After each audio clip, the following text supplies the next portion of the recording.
फिजका fees बियरको vitamin फिजमा हुन्छ। मलाई नि रहर छ नि यो देशमा यो अनुहार भएको राष्ट्रपति र प्रधानमन्त्री भएको हेर्ने। त जस्तो उडुसले ढाका टोपी ल्याएर देश बेच्दैछस्, मलाई पढाउँछस्? कागज छैन अहिले तँलाई च्यातिदिन्छु म। कठोर शारीरिक जाँच पास गर्नुपर्ने भएकाले लाउरे हुन सकिन। यो भनाई दयाहाङ राईको हो। बिनेपाली.com का लागि भोला विक्रम राईसँगको अन्तर्वार्तामा उनले यसो भनेका छन्।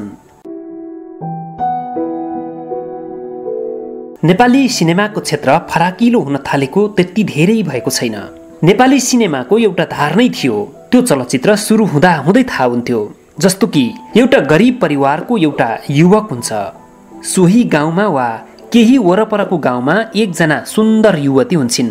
ती युवतीलाई केही फटा केटाहरूले जबरजस्ती गर्न खोज्छन्।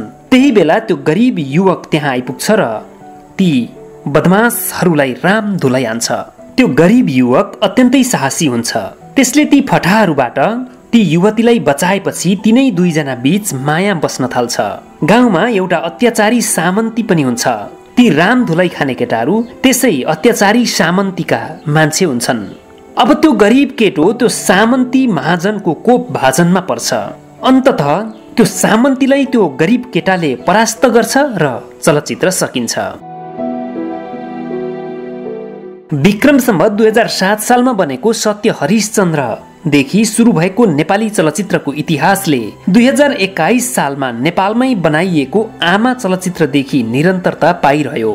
तर 60 को दशकसम्म नेपालमा बनेका सबै चलचित्रहरूको कथावस्तु माथि उल्लेखित कथा जस्तै जस्तै हो। हुन त नेपाली समाजको मनोविज्ञानलाई ख्याल गर्दा ती चलचित्रहरू पनि आवश्यक थिए। एउटा नायक यति शक्तिशाली हुन्थ्यो, उसले सबै खाले बाधा अडचनहरूलाई सहजै पार गर्न सक्थ्यो। त्यसले समाजमा व्याप्त निराशालाई हिम्मत प्रदान गरेको थियो। यो चलचित्रको सकारात्मक पाटो थियो। तर यसलाई अर्को दृष्टिकोणबाट हेर्दा चलचित्र समाजको वास्तविक चरित्र, वास्तविक पात्र र यथार्थपरक भन्दा धेरै पर थियो। यस तरिकाले सञ्चालन भइरहेको नेपाली चलचित्र जगतलाई नयाँपन दिने काम खगेन्द्र लामिछाने, दयाहाङ राई, सौगात मल्ल, निश्चल बस्नेत, विपिन कार्की लगायतका कलाकारहरूले गरेका हुन् र यसको श्रेय उनीहरूलाई नै दिनुपर्ने हुन्छ। 60 को दशकपछि नेपाली चलचित्रको निर्माण, निर्देशन र प्रस्तुतिलाई अलि फरक दृष्टिकोणबाट हेर्न थालिएको पाइन्छ र यो मेसोमा दयाहाङ राईलाई छुटाउन पटक्कै मिल्दैन।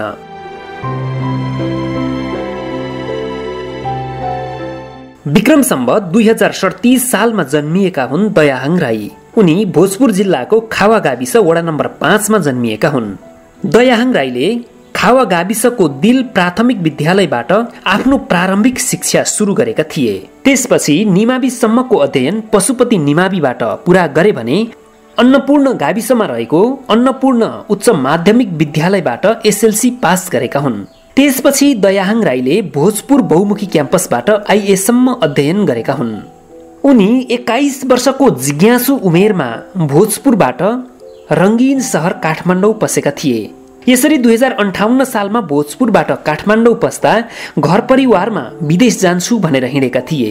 उनी भन्छन्, हुन पनि म जहाँ जन्मेको र हुर्केको हुँ त्यहाँबाट देखिने सपना यति अग्लो हुँदैन।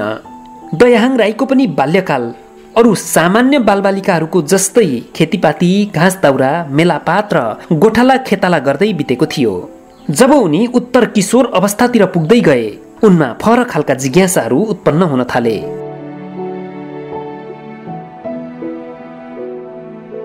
एक समय थियो गाउँ गाउँमा गल्लावालाहरू पस्थे। उनीहरूले गाउँ गाउँबाट लाहुर जाने युवाहरूलाई बटुल्ने गर्थे। त्यही भेलमा दयाहाङ राई पनि हेलिन पुगे। तर उनले त्यो बेला पुर्याउनु पर्ने हेभिङ सेटअप लगायतका कठोर शारीरिक जाँचहरू पास गर्न सकेनन्। सकुन पनि किन, उनले त नेपाली सिने क्षेत्रलाई हेर्ने दृष्टिकोण नै परिवर्तन गर्नुपर्ने थियो। नेपाली कला क्षेत्रमा आफ्नो छुट्टै पहिचान बनाउनु पर्ने थियो। उनलाई 2057 सालतिरैदेखि नेपाली नाटकप्रति फरक खालको आकर्षण र जिज्ञासा पलाएको थियो। विक्रम सम्वत 2058 सालमा उनी विदेश जाने बहानामा काठमाडौँ पुगे।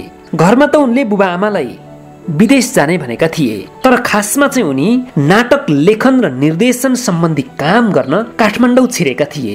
रंगमञ्चको दुनियाँमा आफ्नो छुट्टै पहिचान बनाउन त्यति धेरै सजिलो थिएन, तर उनले सिरुमा रानी नामको नाटकबाट नाटकको दुनियाँमा प्रवेश गरे।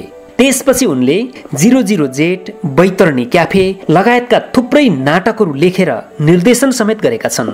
त्यस्तै उनले 1.5 दर्जन भन्दा धेरै नाटकमा अभिनय समेत गरिसकेका छन्। दयाहाङ राईले नाटकमा आफ्नो फरक परिचय बनाइसक्दा उनले चलचित्र क्षेत्रमा समेत अवसर प्राप्त गरिसकेका थिए। उनले 2063 सालमा अनागरिक नामक चलचित्रबाट चलचित्र क्षेत्रमा पदार्पण गरेका हुन्। 2064 सालमा उनले अभिनय गरेको मेरो एउटा साथी छमा उनको अभिनयलाई बहुत रुचाइएको थियो। 2066 सालमा रिलिज भएको दासढुङ्गा, 2067 सालमा रिलिज भएको मेरो लभ स्टोरी हुँदै 2069 सालमा आएको लुटसम्म आइपुग्दा दयाहाङ राई चर्चित बनिसकेका थिए। 2069 मै उनको अर्को चलचित्र हाइवे पनि आएको थियो। त्यसपछि भने उनी यतिसम्म व्यस्त हुन थाले कि 2070 सालमा उनीद्वारा अभिनीत 6 वटा चलचित्रहरू सार्वजनिक भए। 2071 सालमा 7 वटा चलचित्र सार्वजनिक भए।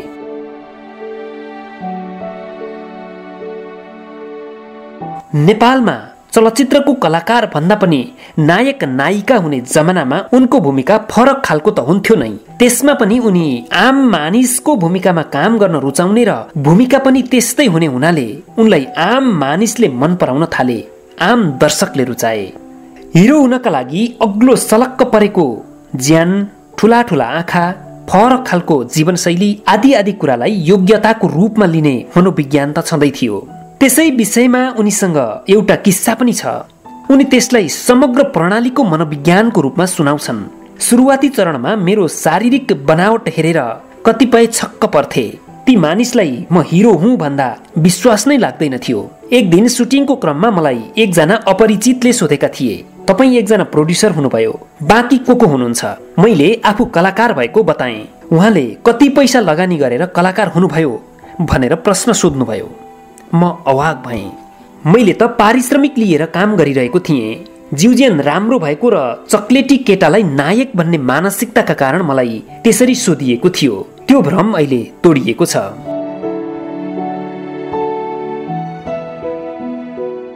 « 2071 सालमा उनका सार्वजनिक भएका थुप्रै चलचित्रहरू मध्येमा चलचित्र सम्बोधनमा उनले निर्वाह गरेको भूमिकाबाट दयाहाङ राईले तत्कालीन राष्ट्रपति रामवरण यादवका बाहुलीबाट राष्ट्रिय चलचित्र पुरस्कार प्राप्त गरिसकेका छन्।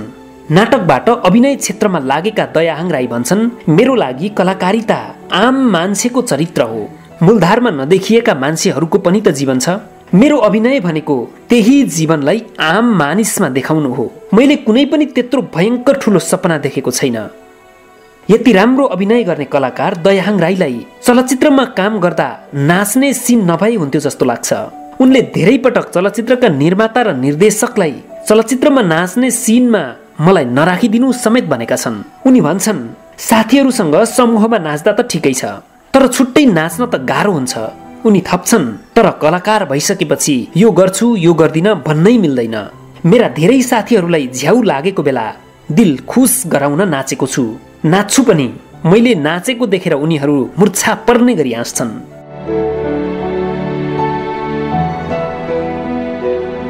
दयाहाङ राईको एक्लो जीवनलाई हराभरा बनाएकी छिन् बेनुका राईले। उनीहरूको प्रेमपछि मागी विवाह भएको हो। बेनुका राई पनि कलाकार नै हुन्।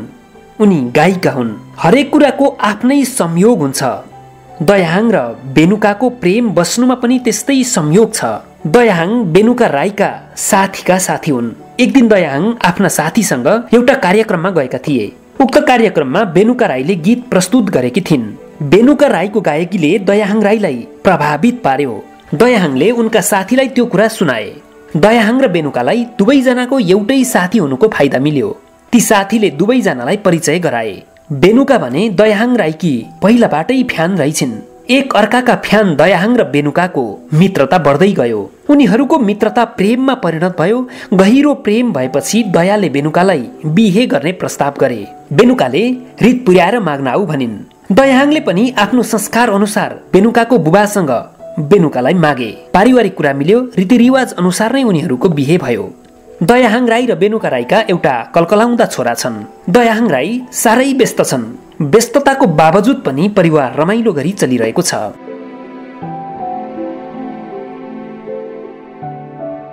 आदरणीय दर्शकबिन, हामीले अभिनेता दयाहाङ राईको साङ्गो पाङ्गो जीवन, उनको बाल्यकाल, उनी कसरी रङ्गमञ्चको दुनियाँमा प्रवेश गरे, रङ्गमञ्चको दुनियाँ हुँदै हुँदै कसरी नेपाली चलचित्र उद्योगमा प्रवेश गरे लगायतका विषयहरू यहाँ प्रस्तुत गर्यौं। साथै उनको प्रेम र वैवाहिक जीवनको बारेमा पनि यहाँ प्रस्तुत गर्यौं। यो भिडियो हेरिसकेपछि तपाईहरूलाई कस्तो लाग्यो? पक्कै पनि तपाईहरू दयाहाङ राईको कलाकारिताबाट प्रभावित हुनुहुन्छ। यदि त्यसो हो भने यो भिडियो हेरिसकेपछि तपाईहरूले अनिवार्य रूपमा एउटा कमेन्ट त गर्नु नै हुनेछ, साथै लाइक र शेयर पनि गर्नुहुनेछ। यो भिडियोलाई अन्तिमसम्म हेरिदिनु भएकोमा तपाईहरूलाई धेरै धेरै धन्यवाद। हवस् त, नमस्कार।